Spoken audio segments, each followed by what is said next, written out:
ஸ்ரீ கருப்பணசாமி திருவடி போட்டு வணக்கம் நண்பர்களே. இன்றைக்கி பார்க்க போகிற பதிவு என்ன பதிவு அப்படின்னு பார்த்தீங்கன்னா, இன்று சுவாதி நட்சத்திரம். இந்த சுவாதி நட்சத்திர நாளில் என்ன சுபகாரியம் செய்யலாம் அப்படிங்கிறத பற்றி நம்ம பார்க்கலாம்.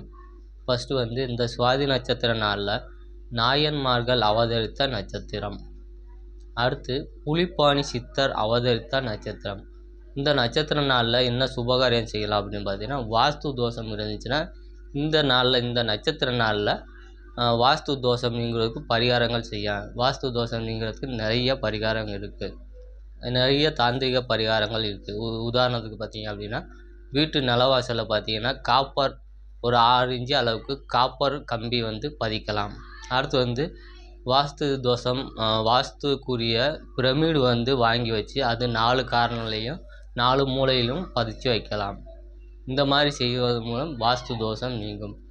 இது ஒரு சில தாந்திரிக பரிகாரத்தில் வரும். அடுத்து நம்ம பார்க்கலாம்.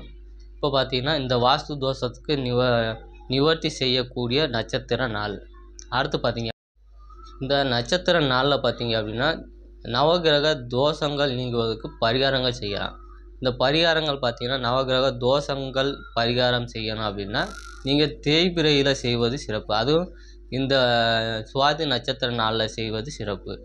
இந்த சுவாதி நட்சத்திர நாளில் தேய்பிரையில் நீங்கள் பரிகாரங்கள் செய்வது சிறப்பு. அதாவது தோஷங்கள் நீக்கிறதுக்கு தேய்பிரையில் செய்யணும். அதே மாதிரி நம்ம குலதெய்வத்துக்கு போய் படையல் வைக்கிறது, மகாலட்சுமி பூஜை, ஹோமங்கள் இந்த மாதிரி செய்கிறதெல்லாம் பார்த்திங்கன்னா நீங்கள் நம்ம முன்னேற்றம் அடைகிறதுக்கு பார்த்திங்கன்னா வளர்பிறையில் செய்வது சிறப்பு. எல்லோரும் நலம் பெற ஸ்ரீ கருப்பணசாமி திருவடி போற்றி. நன்றி, வணக்கம். மீண்டும் அடுத்த பதிவில் சந்திப்போம்.